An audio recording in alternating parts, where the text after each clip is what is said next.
Griffin. I'm the Executive Director of the Institute for Global Enterprise. And the Institute is dedicated to preparing future leaders for global citizenry and success. We also serve as a resource for the community. And one of our flagship programs is the GAP program, where teams of students from all majors work together on real-world projects for companies and organizations. In this program, students are empowered through their experience. The Changemaker Challenge today is another opportunity to empower our students with experience. So, people tell us today that the world faces challenges far greater and more vexing than ever before. Hunger, war, terrorism, inequity, environmental degradation, and we can go on and on and on. But thankfully, young people like many of you sitting in here today have greater power and possibility to make change than any previous generations. There's a global organization called Ashoka that's dedicated to people who apply innovation and creative ideas to complex social problems. I wanted to share a short clip. Let's see. Yeah, that'd be the first one. From poverty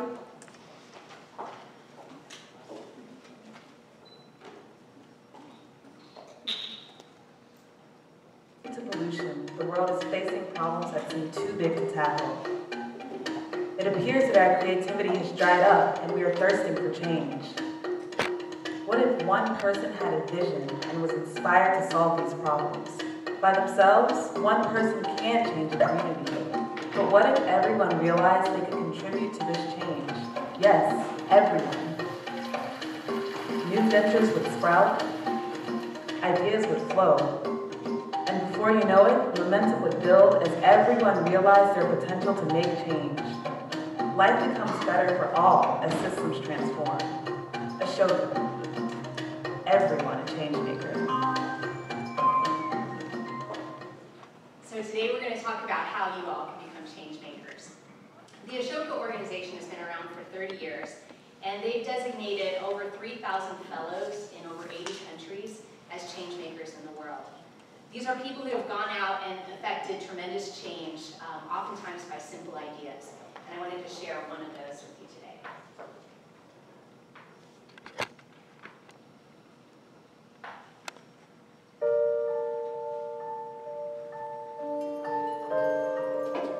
I wanted to find a solution to a problem, and I wanted to do whatever it takes to end that problem.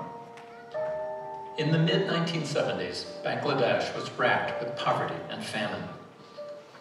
Greedy moneylenders victimized local villagers who wanted to start small businesses. In one village, Muhammad Yunus counted 42 people who needed just $27 to break out of poverty. So then an idea came to my mind. If I give this $27 to all these 42 people, they can return the money to the moneylenders and they will be free. And that's what exactly I did. And the happiness that it brought to them caught me. And I asked myself the question, if you can make so many people so happy with such a small amount of money, why shouldn't you do it more? Since that first bet, the bank Muhammad Yunus started has made nearly $5 billion in loans. It's a model that has been copied all over the world, spawning a movement known as microfinance.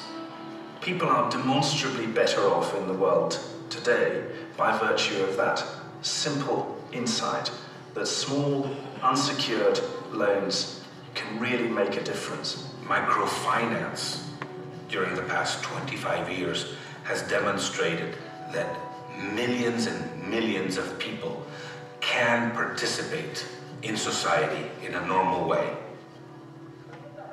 In 2006, Muhammad Yunus won the Nobel Peace Prize, testimony to the role of a new kind of change agent, the social entrepreneur. So here's a prime example of a change maker who took a simple idea and made a difference in the world. You guys may be sitting there thinking, oh yeah, sure, I'm going to be the next Nobel Prize winner, but who knows, your simple ideas can have a big effect. In fact, some research done by Ashoka, they went back and looked at those 3,000 people who were designated as fellows, ones who have gone out and made significant change in the world. And they found that 90% of them had a change-making experience before they hit 20 years old. So you guys today are somewhere around probably 18 to 22, right around the 20-year-old mark. And if you decide to participate in the Changemaker Challenge, you'll have your first change-making experience. Who knows where this might lead. So at UE, we recognize that the world is driven by change, and we have an education that supports change. We're pleased to support you as change makers. And in the Changemaker Challenge, you're going to have the opportunity to pitch your ideas and compete for cash to make them a reality. The theme for this year's challenge is Evansville Strong, Local to Global. In this challenge, you'll have the chance to propose ideas that can take, that strengthen Evansville locally to make us stronger in the world, that take strengths of Evansville out into the world, or that brings strengths from the world here to Evansville, all focusing on what we can do to make our home here in Evansville a better place. So today, you're going to have the opportunity to hear more about how the University of Evansville can empower you to make change. You're going to hear about how your ideas can impact Evansville. You're going to hear about the visions that people of Evansville have for the future and how you can design innovative solutions to help achieve this vision, or your own vision. You're also going to hear about the Social Innovation Club here on campus that can be a home for people who would like to foster ideas, exchange ideas, and work together on ideas for positive social change. So we expect great things of you. You guys are the architects of positive change for the future. So let's get the show on the road. To begin with, I'd like to introduce President Kazee. Many of you know him as the president of the university, and some of you may know that he's been here for 5 years at the university. But I don't know if any of you know that he makes a mean Mississippi mud pie. He'll be just demonstrating this prowess as a chef in the 100 Men Who Cook. I mention this because this is just an example of one of the many ways that President Kazee is involved in making Evansville a better place. Also, if he weren't a president at UE, he would like to play shortstop for the Cleveland Indians, I hear, rumor has it. And so I decided I better stop talking, because if I keep talking longer, we might miss the Indians game against the White Sox this evening. So without further ado, President Kazee.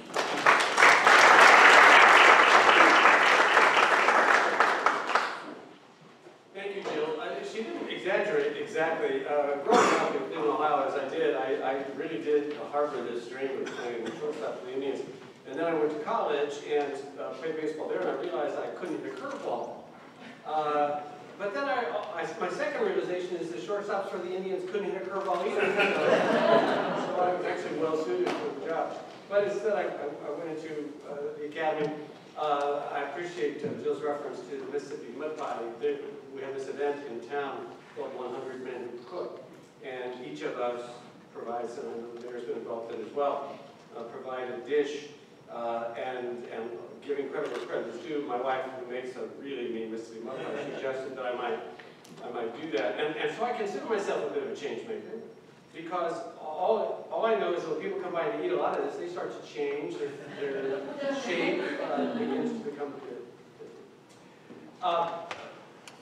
I do want to say a word about the Institute for Global Enterprise here at the University of Evansville, and about why it itself is serving as a change maker in very powerful ways.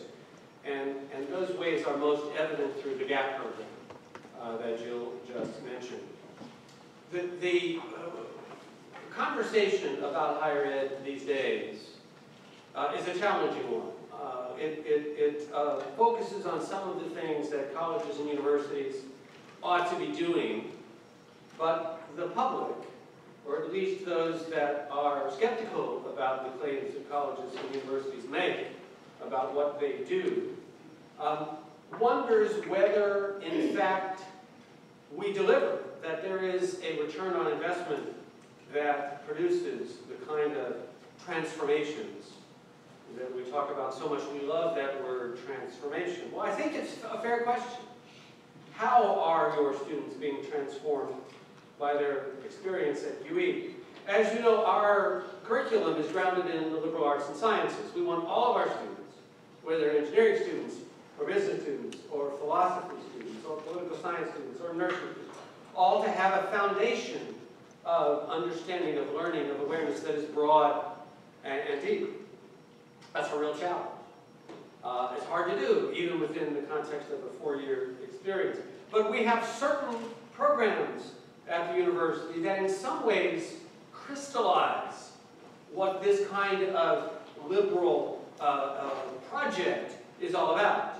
That is, that puts students into situations where they're called upon to draw on this breadth of learning, that require them to have experiences outside the classroom, but to use their classroom learning to inform what they do outside the classroom.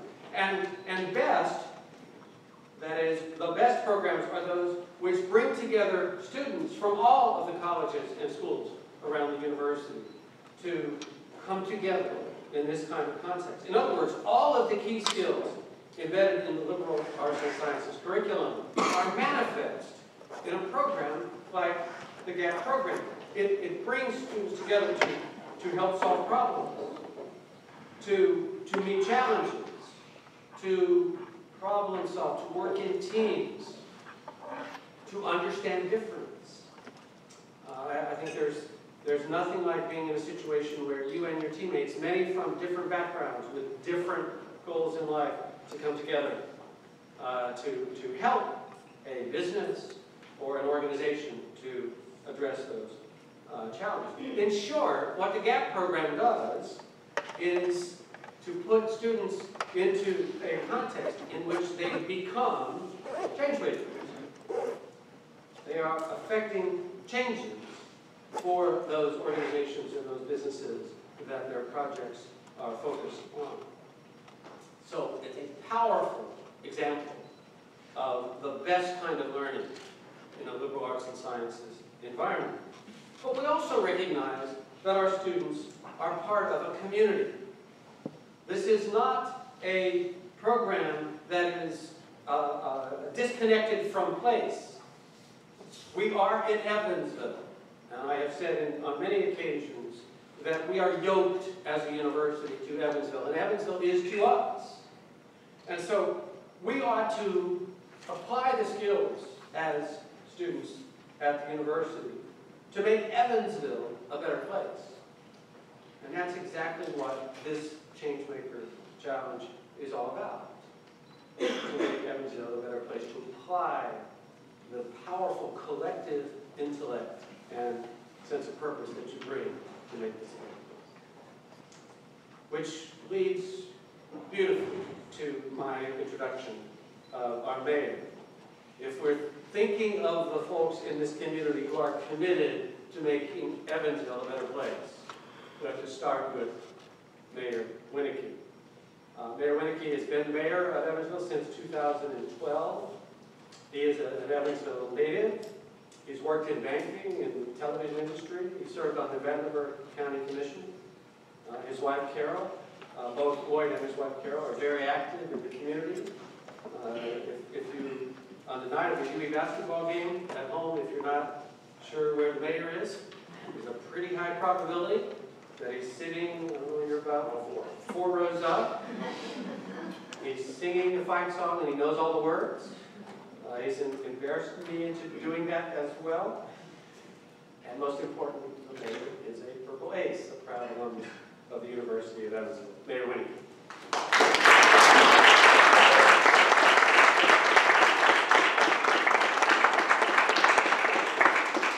Well, thanks for the warm introduction. I have to tell you that I too want to be a professional baseball player.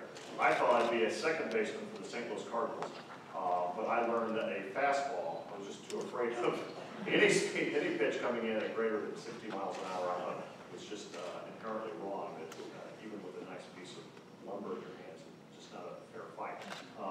So I went into communications and I spent 18 years in television news. I spent 13 years in corporate communications before I took a huge leap of faith and ran for mayor 4 years ago and up for re-election in just 56 days, not that anyone's counting. I was telling someone that I was coming to the University of Evansville today to talk about the Changemaker Challenge, and they got this wide-eyed look on their face like, wow, what does that mean? And so I described it, and they still had this wide-eyed look on their face. I thought maybe the name might just be too daunting. So part of my message to you is don't worry about how daunting the name may change, because everyone in this room is an agent of change. And everyone in this room can be a greater agent of change, depending on how hard you work at it. When we ran for office 4 years ago, I was at a luncheon. You eat a lot of lunches when you're running for office. But everyone's got to eat lunch, but this was a particularly interesting lunch. And a gentleman said to me, hey, Lloyd, I don't think the city of Evansville listens to its residents. This was not someone that was appearing at a public hearing and was mad about a pothole or, dilapidated housing or anything. He just had this really thoughtful idea that we didn't listen enough. So I started thinking about that, and I sat down with Lynn, Pease, my longtime friend, from whom you'll hear in just a little bit about what we could do.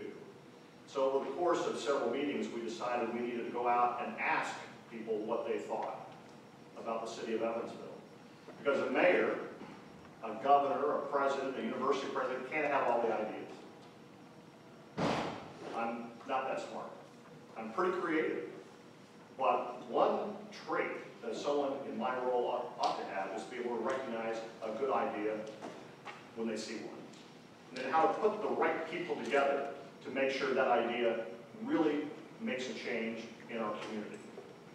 And that's what we've had great fun doing with what we call Voice. So we went out and we asked people what they thought about the city of Evansville. We asked them 3 huge questions. 1, what is it you like about the city of Evansville that you'd like to carry forward into the future? Then we asked what it is about the city of Evansville we'd like to leave behind. And lastly, we asked them to draw their vision for the future of the city. No style points for artistic ability. When I drew mine, I used stick figures, and not very good ones. We had 32 meetings across the city. We met at all hours of the night, of the day. We met in all parts of the city. We wanted a diverse group of ideas. And what we got was amazing. We went to every high school, first of all, because I distinctly remember picking up trash with a group of students from Central High School one day, and a young lady goes, Mayor, what can you do to keep me interested in Evansville? So what do you want? She goes, well, I don't know. I hadn't really thought about it. Well, she was asking me, but the fact of the matter is, we need to ask young people what they want to keep them here in Evansville. So we went to every high school, and we asked them. So what you're starting to see in our city, we now have more than 4,000 people participate in meetings that have gone on 3 years. Is that right? 4,000 people. So if you're on the west side on a Saturday, you might see the Franklin Street Bazaar, which is on the grounds of the West Side Library. That started because someone came to a visioning session and thought, you know what if we did this? All we did was provide the idea, the facility, so people could start talking. If you've heard about any of the community gardens that are going on in the city of Evansville, it's a result of the Voice session. In the first year, we had a group of the University of Evansville students who said, hey, we've got an idea. We want to do a pop-up restaurant. And if you don't know what a pop-up restaurant is, it's a restaurant that pops up for one night. Hence the name. So they worked with a local restaurateur. On Valentine's Day, they got a band, and they knocked it out of the park. They created excitement. They created change right in the heart of our city. All because people came to a visioning session and said, hey, what if? So as you're trying to decide what your change is going to be, it could be anything. There is no bad idea. No bad idea. The bad ideas are just deciding this is not worth it. But just remember, everyone here is an agent of change. The city of Evansville has a lot going for it. Next month, we'll break ground on a new multi-institutional medical school. I love using that phrase because it sounds so collegiate. Multi-institutional educational facility. That means all these schools are working together. That's happening because a lot of people got together and said, hey, our region needs this. No one person should take the credit, but there were a lot of agents of change to make that project happen.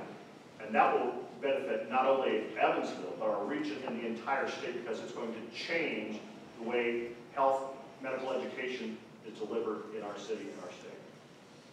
So take your blinders off. Every idea is good. You can be the next big agent of change for the city.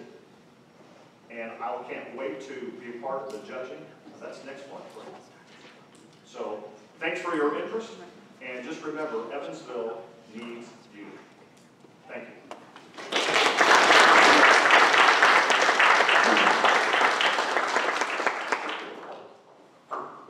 Don't get too comfortable there, Mayor Winnecke. We wanted to thank you for your words of motivation for our students, and more importantly, for all the change that you've inspired in Evansville.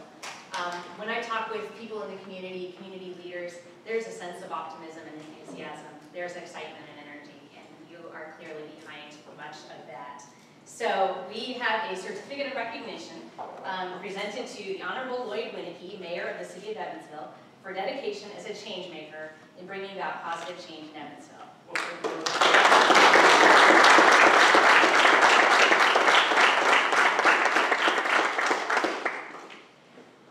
Next, it's my pleasure to introduce our keynote speaker, Lynn Pease, and you all are in for a treat today, I just have to tell you. She is truly a community visionary, and Evansville is very lucky to have her. She's the CEO of Leadership Evansville and has a passion for many things: diversity, servant leadership, and the collaborative process. Her list of awards and credentials is too long for me to mention all of them, and that list is surpassed only by the list that includes all of the places that she is involved, all the organizations she serves on, and the areas in the community that she impacts. So I said I couldn't do it justice, but let me just mention a few. She is the president of the Evansville Celebration of Diversity Distinguished Lecture Series, past president of Holly's House Board of Directors, past president and founding member of Alhambra Theater Inc. Board of Directors, and she's on the Indiana Leadership Association Board of Directors and the Women's Equality Day Committee. She wears many hats and plays many roles around town. And in fact, at the Women's Equality Day luncheon just a few weeks ago, she was wearing all kinds of hats and doing some kind of boogie moves to Dancing Queen and all kinds of things as part of an organization, a musical organization called the 501c3s. So she has many, many talents. She's received numerous honors, the recipient of the 2011 Athena Award. She was named one of Evansville YWCA's 100 Women in 100 Years, and she was the 2010 recipient of the Sidney and Sidell Berger Community Award, the Community Service Award. Her leadership, as Mayor Winnecke pointed out, the work on the voice that you all have been doing has been a way to facilitate gathering community visions, and I won't share more about that because you're going to hear about that much more in detail from Lynn. A few interesting tidbits though. Lynn, I read that she said that the best time she ever had rock climbing, correct me if I'm wrong, was when she did it blindfolded. Yeah, blindfolded. Imagine that, rock climbing blindfolded. And any of you ever tried that? And as I understand it, she said when you're blindfolded, you have to trust. You have to go by your feeling and by your trust and let go. And I think change making really requires a certain degree of blind faith and trust. I think it requires being an optimist. And as you pointed out, no idea is too small. Don't be afraid to try. Lynn was visiting a GAP class today where a team of students is working on the UE Cultural District. And she recommended to the students, don't take no for an answer. She said, if you hit a wall, go over it, around it, under it, through it, whatever you need to do to find your yes. And so I think it's this kind of persistence and ingenuity that has allowed Lynn to contribute in so many valuable ways to Evansville. So without further ado, Lynn Miller, Pease.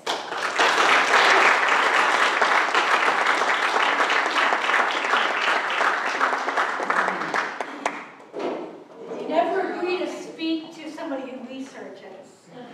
I'm just glad she didn't find out all the activities I did in college. Oh, I just didn't mention those. Good. I think most of them are not on record.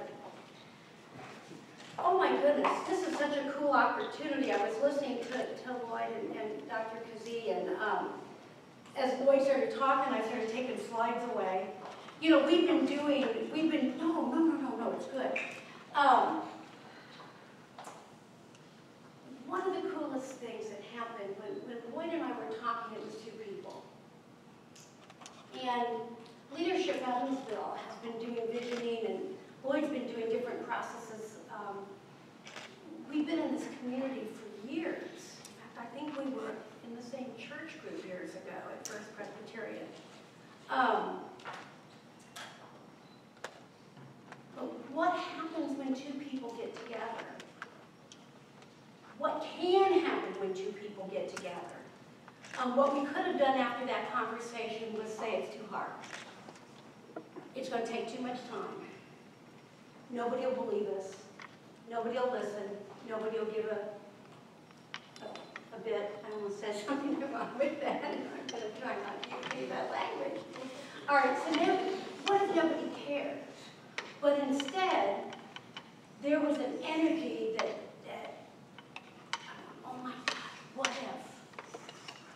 What could happen if we finally got to go community-wide with the visioning process we tried out in Leadership Evansville for many years?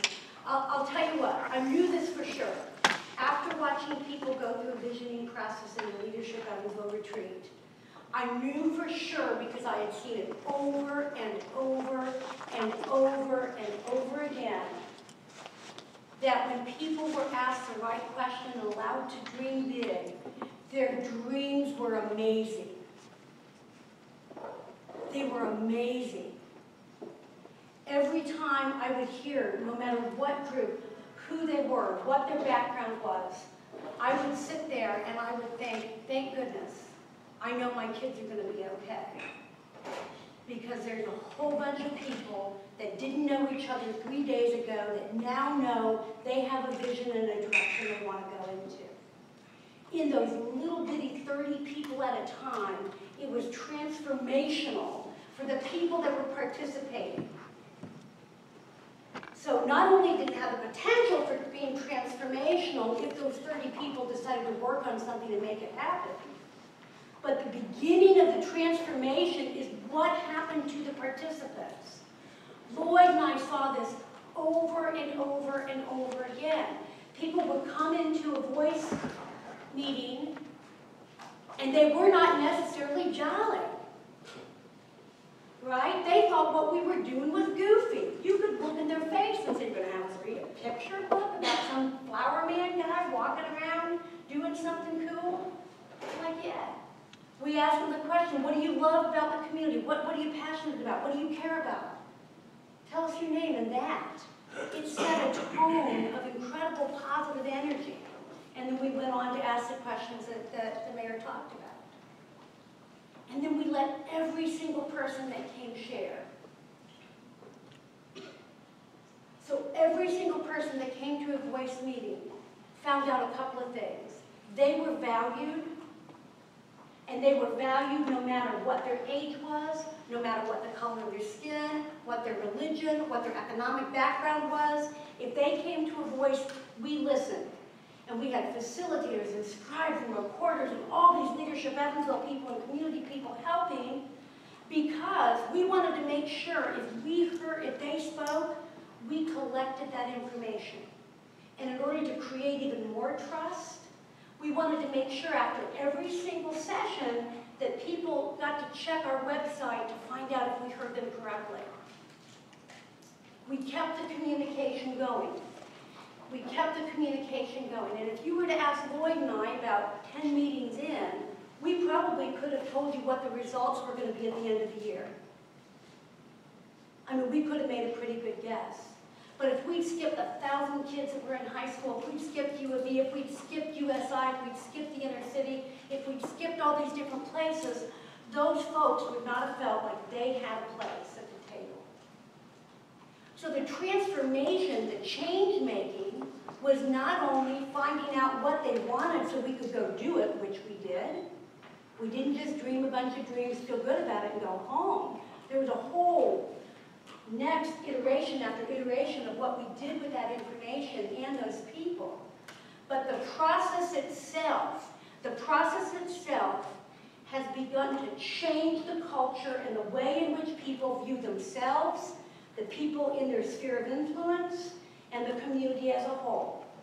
So just the whole first year, we knew we were making a difference. I'm not sure we could prove it, but we knew because we saw it. And if you'd come, you would have seen it too. Scott Wiley back there was a facilitator. He saw it. All right, so what was going to be next, right? So what, huh? So we had thousands of people visioning. Luckily, we had all these people that are not, I'm pretty good at facilitating. I'm not that good of an analysis person. I can't even say the word, right? But we had people that volunteered then to sift through that information from Toyota, from Vectron, and they were looking through this information, trying to absorb what it was and what it could mean. And what we found out, ultimately, is there were a number of areas of interest, but through some conversation, we decided to look into 3 areas. One was a healthy green space, or healthy green. People were really interested in the green space. The other was experiences. People didn't just want a destination, although that would be nice. They wanted experiences that they could really become engaged in. The third was city core. Now that doesn't mean downtown. That means downtown city core plus U of E city core, right? Plus Haney's Corner city core.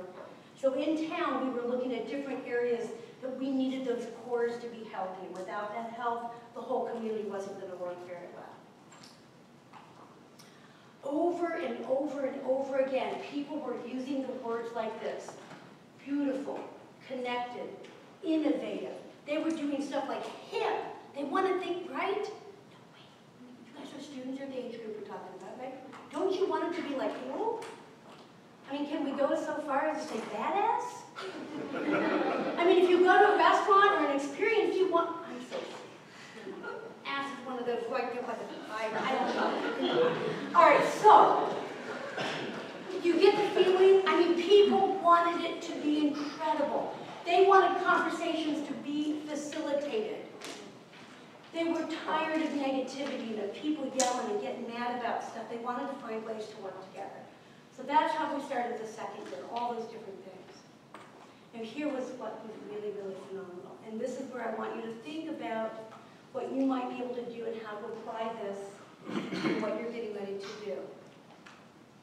There were people, there was always a couple of negative people. That won't work. We did that before. Didn't work. I'm unhappy and I want to stay that way. Oh, I hate my life, right? I hate my life, I hate my shoes. I almost hate my dog. I mean, there's just some people, they just really are not happy. We noticed a few of those, but more of the people, when they came back, we would have these meetings called BAM meetings, big action meetings. We're getting ready to have one in October again. And what we did is we asked people, hey, in these 3 areas, if you wanted to really do something, will you come help us make it happen? Again, we had people surround the people doing the work and that wanted to make things happen, that were volunteers to facilitate, project manage, all those different things, because we didn't want somebody to get started on something, get frustrated and quit. So before long, we were gathering up these meetings, these healthy green meetings, city court meetings, experience meetings, inviting these folks to come. We also invited people that we thought were already working in that area or had extra stakeholders. We asked people what they were already doing, because there's not a lot of reason to redo something that's already being done, or maybe we can take some of our volunteers and enhance it. The whole rule, all across this, is we're going to do this as servant leaders, which means if you ask me why this worked, I'm going to point to the mayor. If you ask him why it's working, he's going to point to me. If we really want to know when this thing's working because you guys participated. Everybody was willing to share credit. They were willing to share resources. They were willing to share all kinds of things. It was not about the person, meaning in a big braggy way, but it was about the person stepping up and being part of it in a servant leader way. So what we were looking for is for people to identify their passions and their talents so we could put that together on projects. Then we said, okay, what can we do right now, out of the gate, low-hanging fruit? What can we do immediately? Because we are this culture, right? We're a microwave group.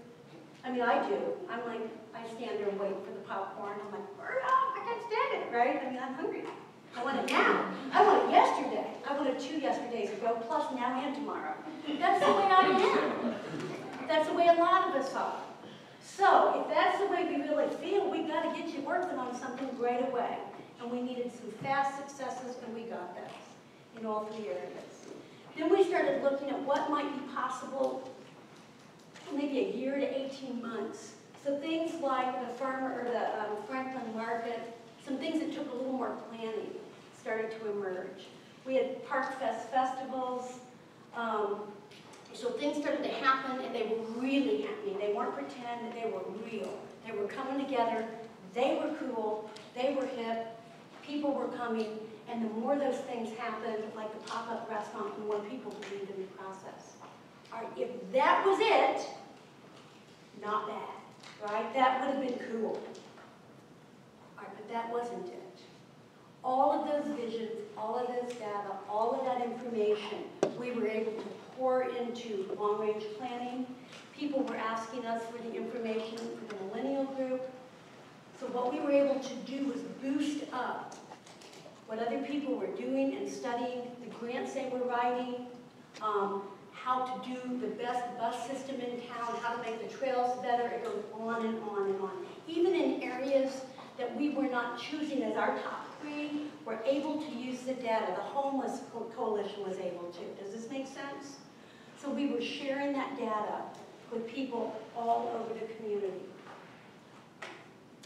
So I'll tell you what, when you're going for dollars, and when you're going for support, when you can say at this point 4,000 people were engaged in this thing, it elevates your ability to make a difference. It makes your Tiger Grant better.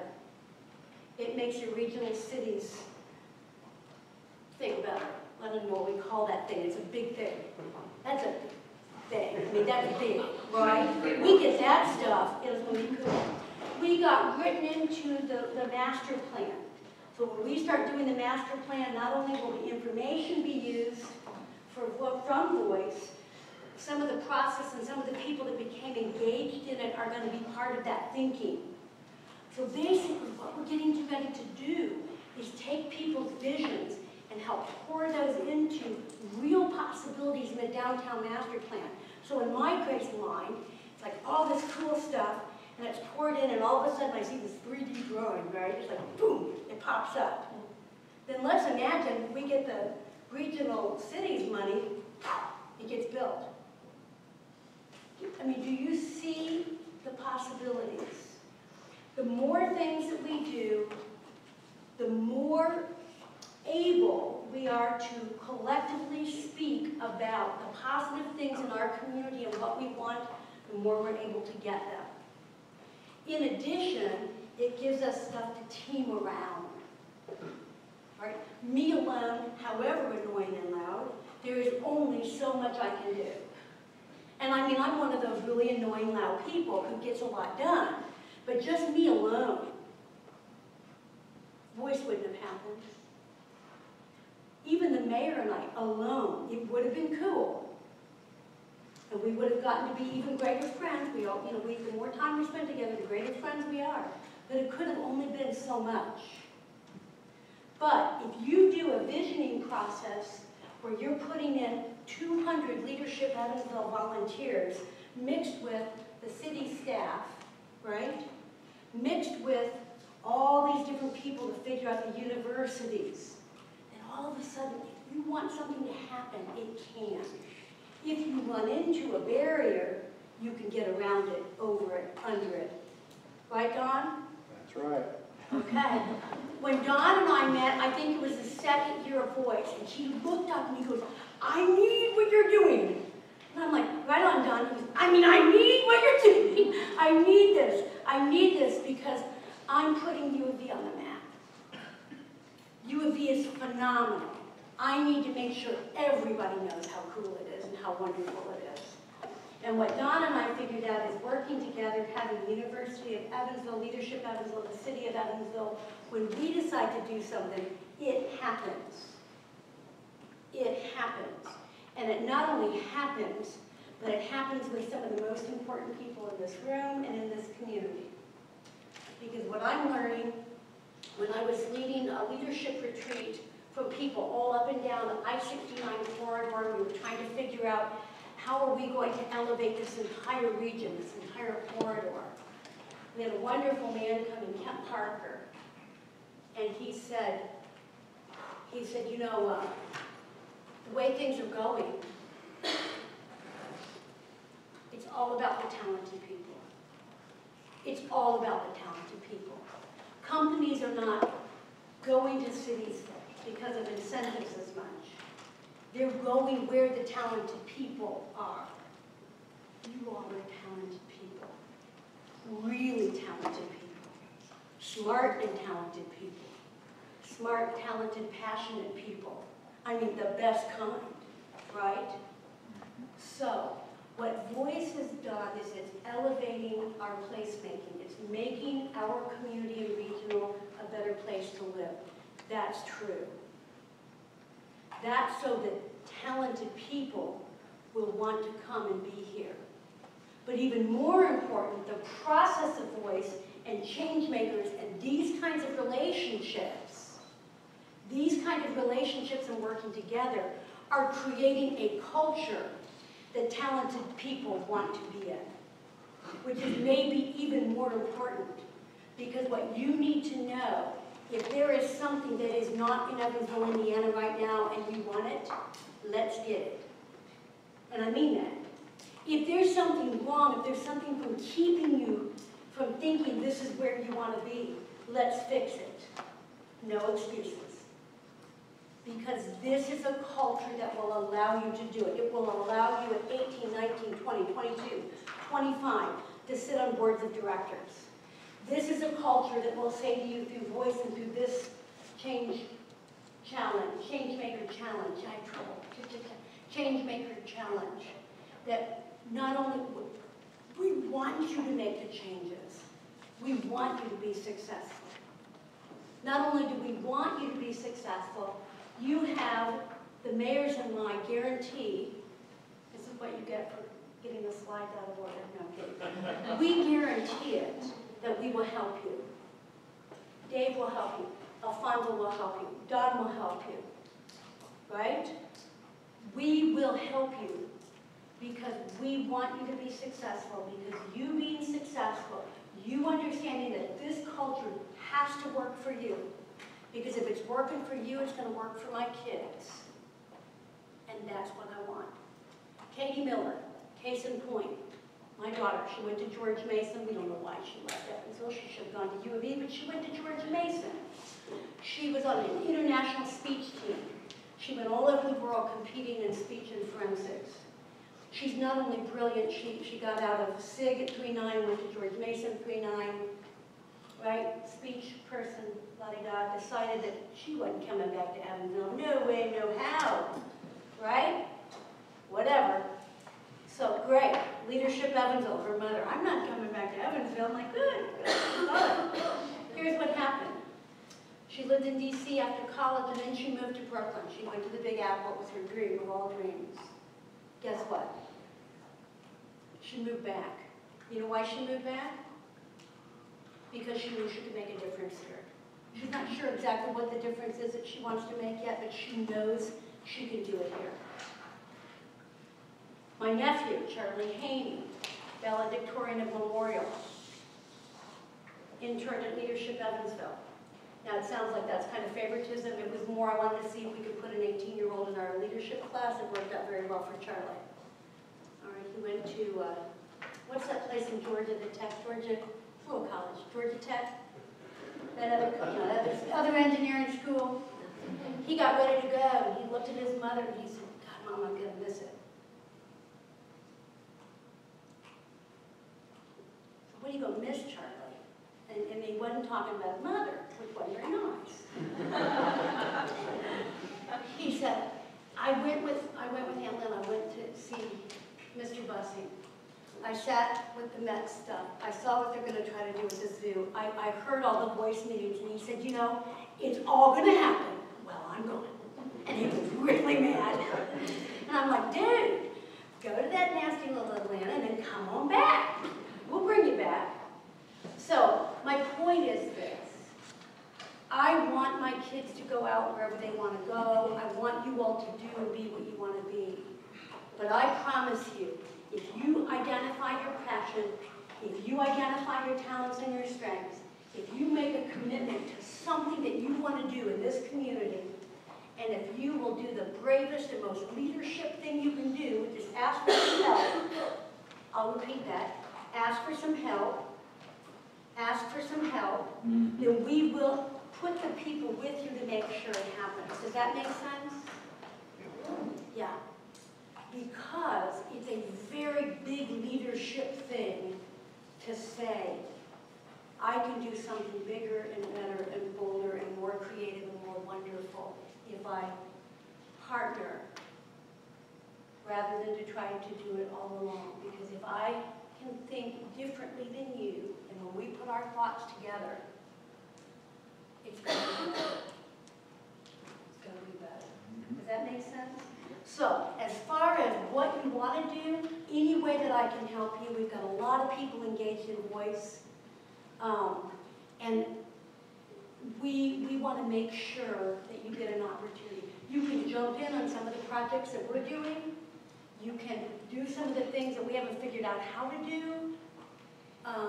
But I want you to know you have me, you have the mayor, you have the leadership Evansville family, or Seacrease in that too, and we will be there for you. Does that make sense? Any questions?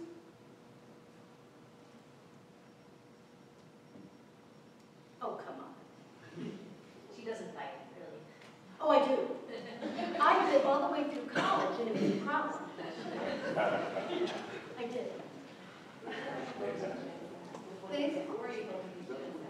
They are all over town, and what we can do, is it possible for us to get all of their emails in on our voice information? We tend to slow down a little bit as far as the big meetings during the summer, but in fall and through the year, they really start kicking up. All right?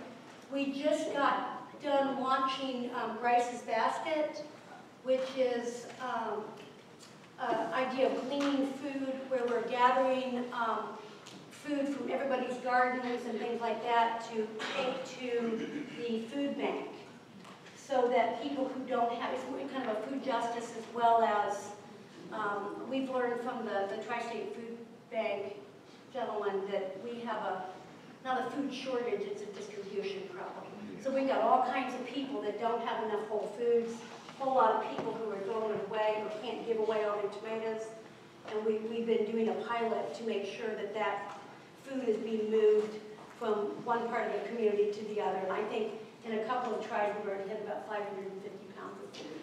So the more help we have with that, the better, right? We can make that grow.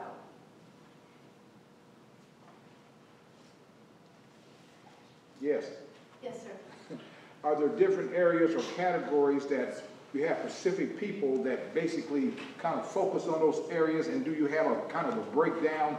Who covers those areas, say like education, say sports, science, just different areas, or business, things like this, agriculture? Maybe not that broad. What we have is those three areas of emphasis, would be the healthy green and some of the projects that are bubbling out. And then we have the experiences and things that have happened and that we hope to happen, but could certainly be built up by others and then anything in the city core to help that become more vibrant.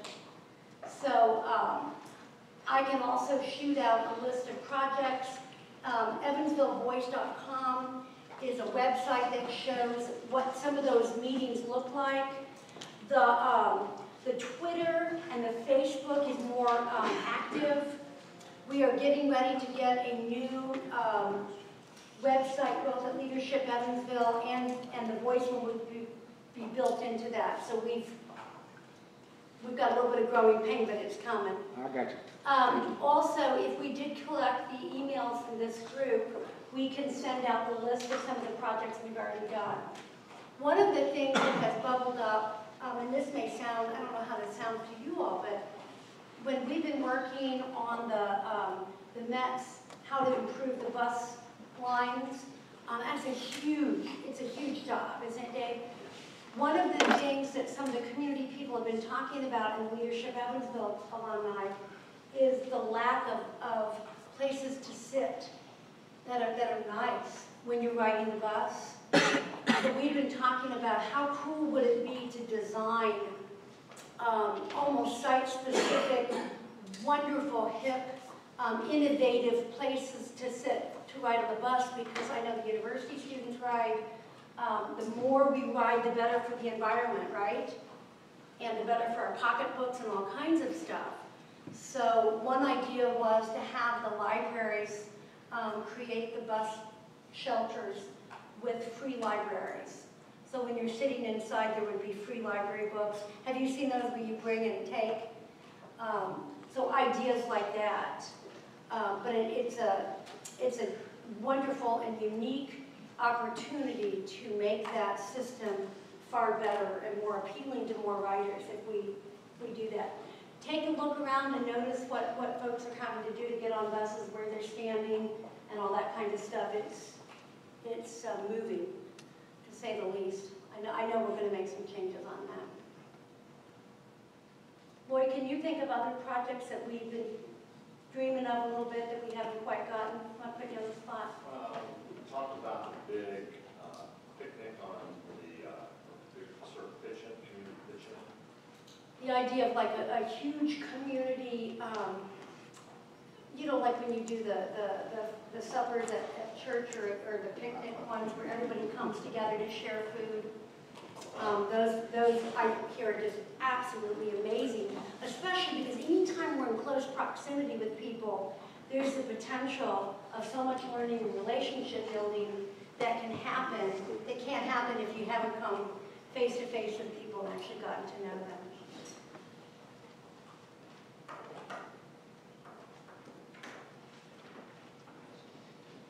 I think there's a great deal, yes. Just a quick question from the GAP perspective. If you guys can think of that list of projects that just maybe haven't gotten tackled yet, and send that to Jill or myself. Absolutely. A lot of those can be turned into GAP projects here on campus with students that fit that bus line. Sounds fascinating. Oh yeah. Because all over the place during during Voice, they were talking about, they didn't say, oh, we want complete streets, right? They were drawing them, right? They were drawing these beautiful places with green space that were connected, that you could walk, ride your bike, take the bus. So they were drawing what's a wonderful placemaking term, which is complete streets, and that's part of it, is making that happen. I think there's all kinds of places where beautification can happen. I think there's a lot of places where making sure that people have access to good food, or possibly helping with additional community gardens where people are growing things that they really need. I even wondered if we couldn't grow like cherry tomatoes at the bus shelter, right? So that, yeah. What else are you guys thinking about? What do you wish was here? I mean, you live here now. What do you wish? The mayor wants a crab shack.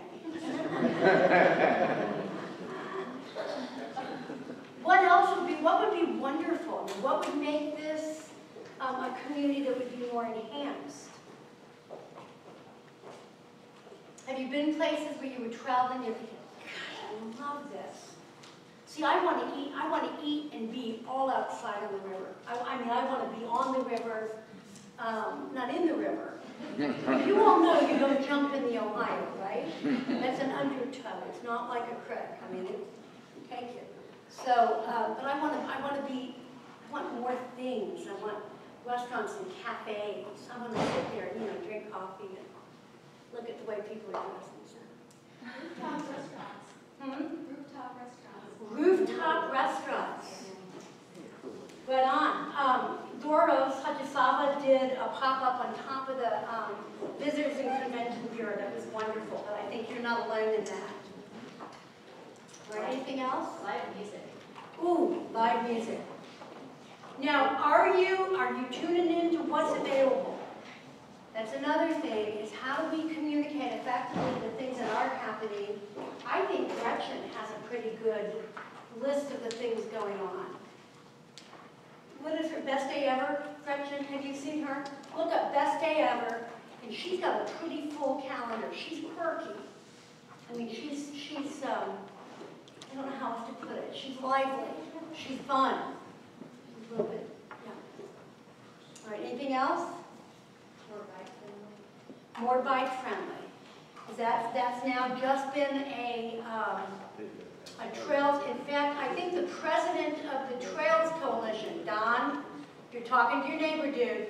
Don, the president of the Trails Coalition is back there. It might be really neat for you to help us be engaged in the Trail Summit that we want to put together, right? So that we can make sure that we're making it so that it works for you. Is that good? Thank you all.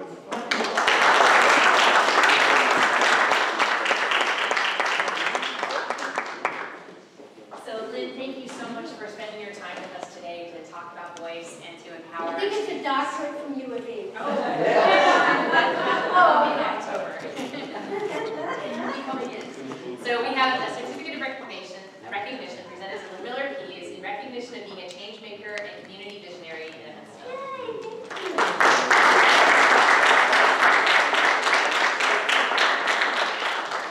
also have a little gift for you. I got a present. Yay! Okay. All right. At this point, I wanted to give you guys a little bit more information on exactly how the Changemaker Challenge will work. So, Erin Lewis is the program director for the Institute for Global Enterprise, and she's going to give you some details on that. And I've made a mental note to never ever follow Lynn Miller Pease again. So I get to give you the boring detail stuff, but hopefully not as inspirational, but maybe more helpful. So I want to just briefly cover, most of this is listed in the program that you have with you on the website that's listed there. We also wrote up the key details here on the board if you want to come take a picture of it before you leave the reception. But first, who can participate? Any UE students? And we are strongly encouraging interdisciplinary teams.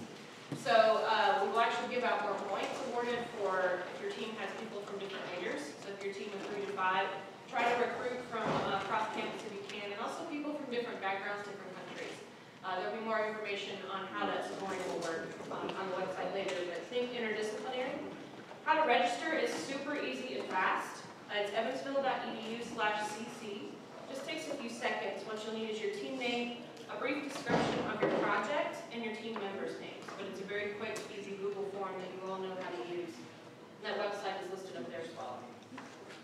How to enter, you have a little bit of time. You'll have to do a 3-minute YouTube video, which I assume most of you know how to do. I do not, but I'm sure you do. And then you'll email that link to globalindiana@evansville.edu. Again, this is on the program on the website. So to enter, just tell us about your idea. 3 minutes maximum. It can be a minute, it can be 2. And then email us that link once you've got it uploaded. And that has to be submitted no later than 11:59 p.m. on October 2nd. So you have a little bit of time. And then contact us in the meantime if you have any questions. Myself, EL131, Jill,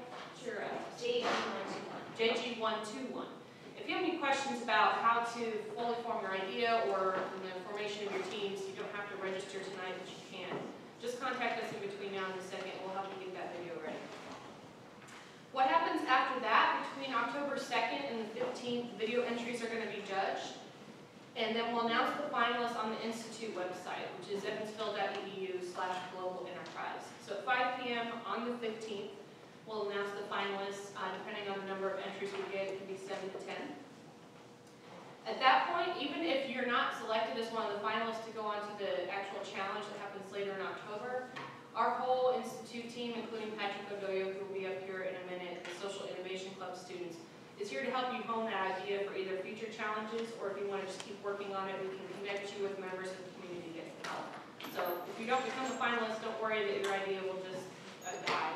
We will still help you, of course. And if you are chosen as a finalist, dig in.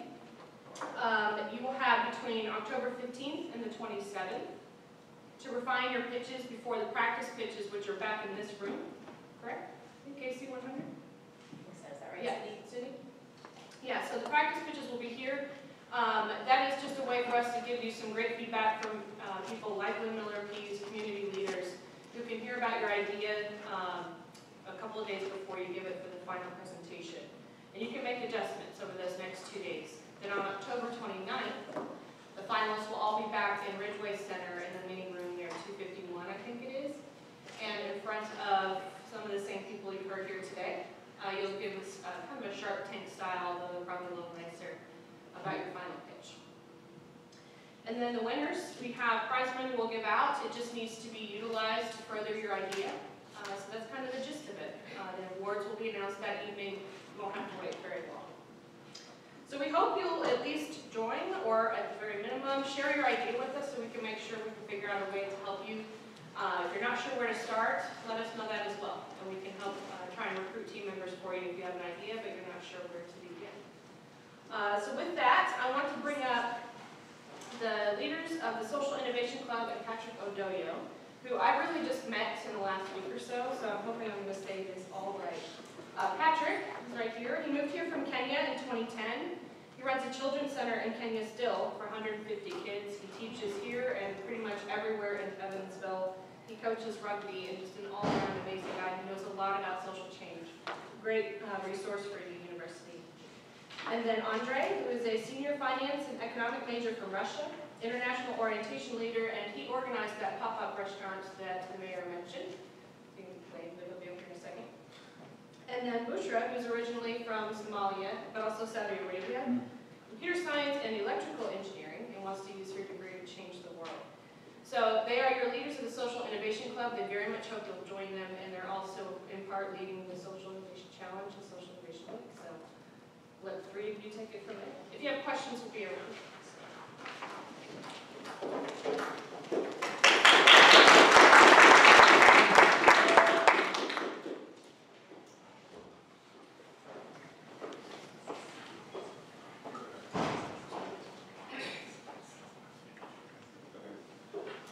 So thank you everyone for coming, first of all, and thank you for all the people who organized and presented today. Me and Bushra, we are the leaders of the Social Innovation Club, and Patrick is the advisor for the club, and he has been helping us a lot this summer to just put the whole framework for the club together. And so many people have been asking me about social innovation, because when I introduce myself and start talking about the club, people ask, so what exactly is that? I usually just break it down into words. So social is something that is related to people, group of individuals, community. And innovation is something new, something extraordinary, something transformative. And so when you put these two words together, you have social innovation, or the new ideas that can transform the community. And so that's what the club is trying to do. We're trying to put together teams of students to work on projects and to connect them to the resources to make sure that they will be able to not only create the good ideas, but to implement them into real life. So three main points that the club will provide to all its members. We will, first of all, connect you to like-minded individuals, because that's what most of the ideas are lacking, the human resources. So if one person has a good idea, you need at least a few people to make it happen. We will also connect you to the community leaders from Voice, from the Institute, from other other student organizations to make sure that you have enough help and mentors. And we will also be making sure your project and your idea gets the funding that is needed to make it come to life. So we'll have a sign-in sheet for the club information outside on the table. So if you guys are interested, you can leave your name and email over there. And next to the paper for Social Innovation Club, we'll have a paper for the challenge itself. So if you're ready to sign in the team today, it's also going to be outside when you leave the doors. And now I'll give a chance to Patrick and Lucia to talk about the club.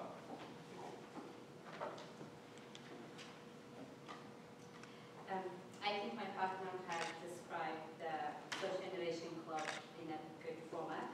And one thing I will just add is that a question that I always receive is, why would I, as a Saudi and Somali student majoring in electrical engineering, would be interested in social work? And my answer has always been, one thing that my mom always told me, is that I'm the center of her life, but I'm not the center of the universe. And so I grew up always hearing that from my mom, and I never forgot that. And at the end of the day, despite our differences, we might look different, dress different, but we all deserve to have the same necessities, no matter where we grow up or live. And from that point, I was fortunate to know Dr. Griffin and then Dr. Patrick are there. And one project that I'm working on right now is trying to build a better food network. And it was something that I was associated with back when I was in Saudi and also in here, because it's not fair to see food going to waste while so many people deserve to have it. And I'm back. Thank you. Thank you, everyone. So my name is Patrick Odoyo. I've been an adjunct teacher here for international business, but I've always been passionate about social innovation. I remember the first time I emailed Cindy was in June of 2010. I think it was a month after I came here in the US, because I went on the website and I saw about the Global Institute. So I emailed her and asked her, how can I be involved with this? And then over time now I'm here, I'm part of this great group that's putting this together. Social innovation, to me, I think I've lived it. Back in my community, where I come from, my mother is a community leader, and I think I've learned this from her. She's always taken care of people. She's always taken in orphan girls and kids. So when I went to the university, the first thing I thought, there was no proper networking. So my first year of university, I created a website just to connect my community and the rest of the world. And I got partnership with an organization in Seattle that started sending volunteers to us. Over time now, we send close to 50 to 100 volunteers to do work in my project in Kenya. Most of them are students. I've worked with 3 different universities. There's a university in Canada called Ryerson. They're right now running a microfinance program for my community for 70 women. But it's not about just giving them the money. These women are working to help us with the sustainability of their village. So what happened was, with the recession of 2008, we were not getting any funding and volunteers coming to Kenya. And then we had problems with terrorism. Nobody was traveling. So we had to come up with ways to innovate and make sure that the project, the 150 kids, was still being taken care of. That program successfully right now, we have 3/4% run by the community. Then I live here in Evansville. I was like, why should I work with the Canadian students? Why should I work with people in Washington, Seattle? What can we do at UV to also make this happen? And that's what has been driving me. And with the support and the blessing of this community, this Changemaker is a great platform for us. I can't wait to see all the successful stories and great activities that you're going to do for Evansville community and for the rest of the world. Thank you.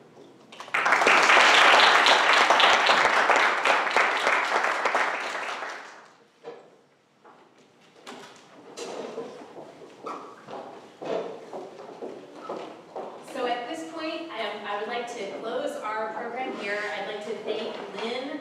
I'd like to thank, of course, the mayor for being here, all the other community leaders that are represented, all of the students who have come to listen and hear about these things, the Social Innovation Club, Patrick, Aaron, Cindy, everybody who has been a part of making this possible. Alfonso, engaged, and a number of people have come and shown their support. So we were really excited.